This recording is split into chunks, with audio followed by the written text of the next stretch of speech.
윤 대통령의 내란 혐의를 수사하던 공수처가 사건을 다시 검찰에 넘기고 기소하라고 요구했습니다. 검찰에서 사건을 받은 지 36일 만입니다. 그동안 공수처는 뭘 했느냐는 비판이 나옵니다. 성민수 기자입니다. 윤석열 대통령에 대한 강제 구인에 연이어 실패한 공수처. 결국 오늘 기자회견을 열고 검찰에 공소제기 요구 결정을 했다고 밝혔습니다. 사실상 검찰에 다시 사건을 넘긴 겁니다. 지난달 18일 검찰로부터 윤 대통령 사건을 넘겨받은 지 36일 만입니다.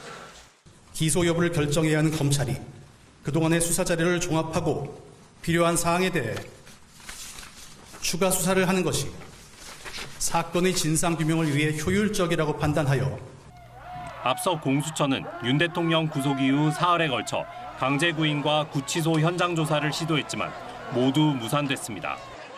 결국 대면 조사는 체포 당일 한 차례만 이뤄졌을 뿐인데 윤 대통령은 모든 진술을 거부했고 조서 날인도 거부해 증거 가치가 없다는 지적입니다.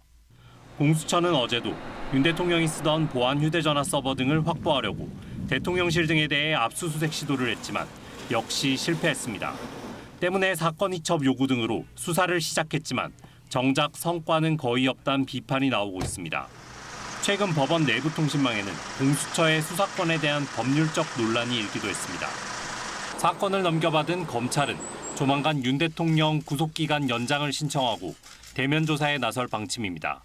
KBS 뉴스 성민수입니다.